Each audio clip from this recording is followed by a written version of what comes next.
দেখো, মূলত একটি সাদা গাড়ি এবং সেই সাদা গাড়ির সূত্র ধরেই সিসি ক্যামেরা ফুটেজ দেখে দেখে কিন্তু এই এদের আনন্দপুরে গেস্ট হাউসে পৌঁছালো পুলিশ। এবং সেক্ষেত্রে তোমায় বলবো, মোট 5 জনকে তুমি জানো গতকালকে আনন্দপুর থেকে আটক করা হয়। এবং এই 5 জনের মধ্যে যেটা গুরুত্বপূর্ণ সেটা হচ্ছে তৌসিফ রাজা ওরফে বাদশাহ। এবং এই তৌসিফ রাজা ওরফে বাদশাহ সে হচ্ছে হসপিটালের মধ্যে, পারাস হসপিটালের মধ্যে যে শুট আউটের ঘটনাটি ঘটে সেই শুট আউটের ঘটনাটিকে লিড করেছিল হচ্ছে গোটা টিমটাকে তৌসিফ রাজা ওরফে বাদশাহ। এছাড়া তৌসিফ ছাড়া আরও একজন শুটার কিন্তু এই আনন্দপুরে গেস্ট হাউসে ছিল। 2 জন শুটার যাদেরকে একেবারে সিসি ক্যামেরা ফুটেজে দেখতে পাওয়া গেছে। এই 2 জন শুটারকে আটক করা হয়েছে তেমনটি আমরা জানতে পেরেছি।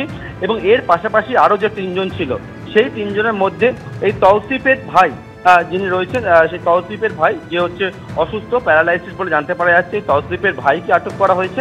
পাশাপাশি কিন্তু তৌসিফের ভাইকে দেখভাল করার জন্য একজন মেল নার্স ছিল এবং সেই মেল নার্সকেও আটক করা হয়েছে। অন্যদিকে উত্তর 24 পরগনার বিরাটির বাসিন্দা এক মহিলাকেও আটক করা হয়েছিল। এবং এক্ষেত্রে যে 5 জনকে গতকালকে আটক করা হয়েছে তাদের মধ্যে থেকে 2 জন হচ্ছে শুটার। অন্যদিকে নিউ টাউন থেকেও তুমি জানো যে গতকালকে যে 5 জনকে আটক করা হয়েছিল তাদেরকে এখনো কিন্তু জিজ্ঞাসাবাদের প্রক্রিয়া চালানো হচ্ছে। এবং এই যে গতকালকে আনন্দপুর থেকে যে 5 জনকে আটক করা হয় তার মধ্যে থেকে যারা 2 জন শুটার তাদেরকে লালবাজারে জিজ্ঞাসাবাদ করছেন তদন্তকারীরা। একেবারে, অর্থাৎ মোট এখনো পর্যন্ত মোট 10 জনকে আটক করা হয়েছে যাদেরকে জিজ্ঞাসাবাদের প্রক্রিয়া চলছে। আনন্দপুরের স্থানীয় বাসিন্দারা তারা রীতিমতো আতঙ্কের মধ্যে রয়েছেন, কেননা আমরা মহিলাদের সাথে কথা বলেছি, এখানকার বাসিন্দারা অন্যান্য যারা রয়েছেন তারা প্রত্যেকেই বলছেন যেভাবে কালকে এই ঘটনা ঘটলো, অর্থাৎ কিনা পাটনা পুলিশকে, বিহার পুলিশকে সঙ্গে নিয়ে কলকাতা পুলিশের স্পেশাল টাস্ক ফোর্সের অফিসাররা এই যে গেস্ট হাউস, যে ছবি অতনুকুণ্ডু দেখাচ্ছে, এই গেস্ট হাউসে কিন্তু সন্ধ্যে 7:30 থেকে 8টা নাগাদ রীতিমতো হানা দেয় কলকাতা পুলিশের স্পেশাল টাস্ক ফোর্স এবং বিহার পুলিশ যৌথভাবে। এবং সেখানে এই যে বিল্ডিংয়ের একেবারে 4 তলায় সেখানে কিন্তু এই ঘটনার সঙ্গে, এই গুলি চালানোর ঘটনার সঙ্গে যে 5 জনকে পুলিশ আটক করেছে তারা কিন্তু সেখানে 3টে ঘর নিয়েছিল, তেমনটাই কিন্তু এখনও পর্যন্ত পুলিশ সূত্রে খবর। এই যে গোটা ঘটনা, সেই গোটা ঘটনাটা ঘটলো কোথায়? এই গেস্ট হাউস একেবারে থানার কাছে, থানা থেকে মাত্র 280 মিটার দূরে এই গেস্ট হাউস।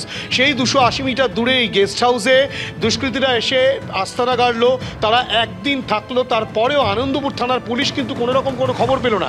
এখানে দেখতে পাচ্ছ অন্যান্য বহুতল রয়েছে এবং সেই সব বহুতলের প্রচুর বাসিন্দা রয়েছেন, তারা যেটা বলছেন যে তারা রীতিমতো আতঙ্কের মধ্যে রয়েছেন। শুধু তাই নয়, একবার এইদিকের গলিটা দেখাবো, এখানে পুরনো অনেক বাসিন্দা রয়েছেন, তারা বলছেন একের পর এক বহুতল গড়ছে এবং এরমভাবেই যে হোটেল তৈরি হচ্ছে সেই সব হোটেলের নজরদারি কিন্তু পুলিশের নেই। এবং গতকাল 7:30 থেকে 8টা নাগাদ এই তল্লাশি চলে। সেই তল্লাশি চলার সময় রীতিমতো এখানে তুমি দেখতে পাচ্ছ ব্যারিকেড দিয়ে ঘিরে দেওয়া হয়েছে। সেরকমভাবে এই রাস্তাটাকে সম্পূর্ণ ব্লক করে এখানে কিন্তু STF এর কমান্ডাররা তারা ওঠেন, বিহার পুলিশ ওঠে এবং তার পরবর্তী ক্ষেত্রে এই মহিলাসহ 5 জনকে আটক করা হয়, যাদের মধ্যে একজনকে SSKM হাসপাতালে চিকিৎসার জন্য ভর্তি করা হয়েছে। তার কিন্তু পায়ে আঘাত রয়েছে, তেমনটাই এখনো পর্যন্ত জানা যাচ্ছে। এই গোটা ঘটনায় রীতিমতো বিহারের পাটনায় যে গুলি চালানোর ঘটনা, সেই ঘটনার কানেকশন কিন্তু পশ্চিমবঙ্গের সঙ্গে, কিন্তু পুলিশের নজরদারি কোথায় সেই নিয়ে একটা বড়সড় প্রশ্ন উঠছে। যদিও গতকালই কলকাতা পুলিশ কমিশনার তিনি বলেছিলেন যে তাদের কাছে বেশ কিছু ইনফরমেশন রয়েছে, যেই ইনফরমেশন তারা বিধাননগর পুলিশ কমিশনারকেও দিয়েছে। কেননা তুমি জানো গতকাল নিউ টাউনেও কিন্তু 5 জনকে আটক করা হয়েছিল এই একই ঘটনার সঙ্গে যুক্ত থাকার ইয়েতে। গোটা ঘটনা তদন্ত প্রক্রিয়া চলছে, কার কি ভূমিকা ছিল সেগুলো খতিয়ে দেখা হচ্ছে, তেমনটাই পুলিশ সূত্রে খবর।